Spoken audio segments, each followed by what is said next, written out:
In this lesson, we'll take a look at some of the attributes that we can use to help control the overall appearance and the behavior of our simulated nCloth. So what we're going to be looking at is some of the attributes that we can find if we select our nCloth object, and if we go into the nCloth shape node, some of the things that we can find underneath the collisions. We'll talk about some of these options in our next lesson. For us in this lesson, we're going to talk mostly about some of the options found in these dynamic properties. So this is where we can start to really control things like the stretchiness of our cloth object, how much it's able to compress or how much it's able to resist any sort of compression, any dampening, rigidity, and things like that.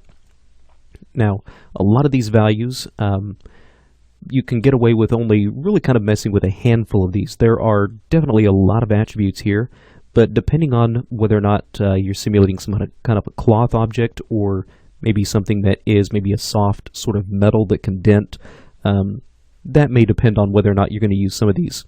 We're not going to talk about all of these necessarily in this lesson, but I will go through and show you some of the ones that you're probably going to be working with most commonly and having to adjust.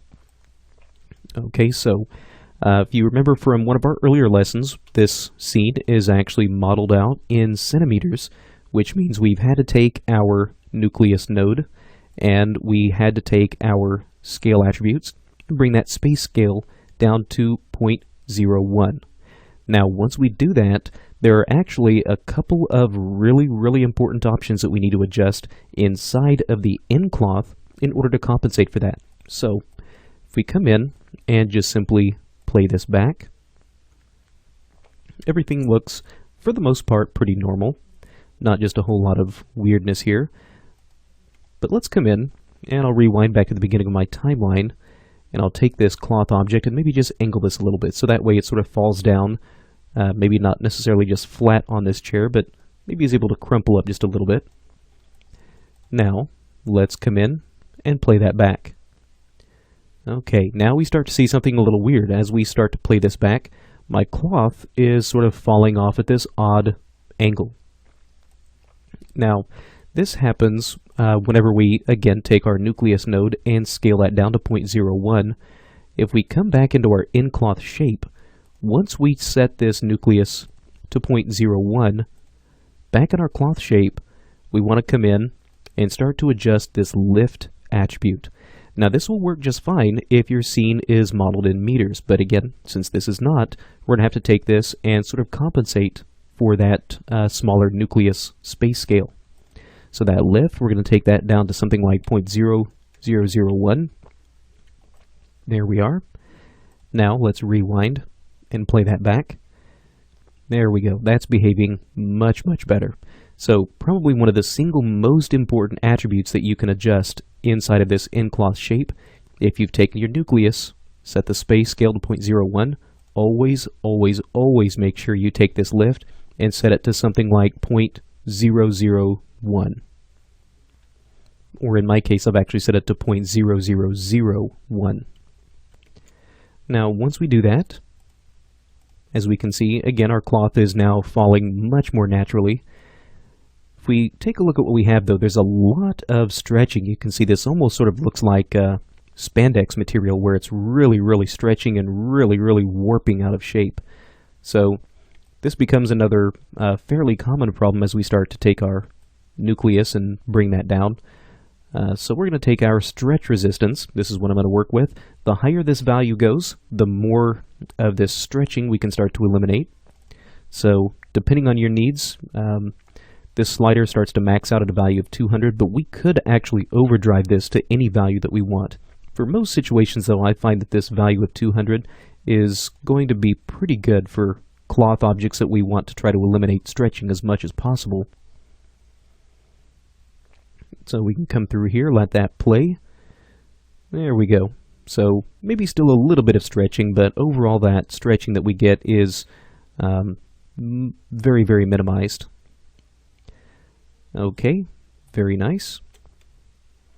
So stretch is probably one of the second most important options that you're going to have to adjust. I find that for most simulations, I almost always wind up having to bring this up to prevent stretching and other things like that.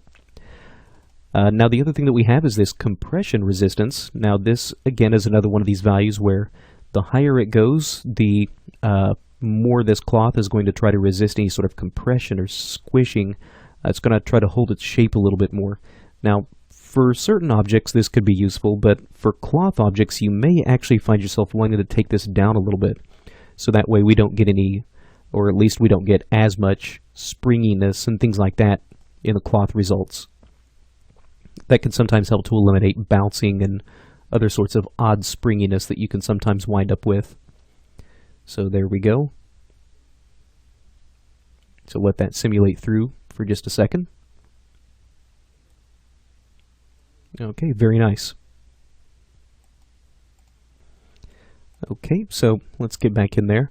For the most part, when it comes to simulating most types of cloth, I really find that I can get most of what I'm looking for by taking the stretch resistance and starting to play with that, playing with the compression resistance, and most importantly, adjusting that lift.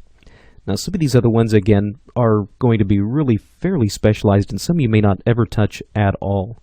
But when it comes to simulating the type of cloth that you want, like I said, a lot of times I find that you can get pretty good results just with these three attributes.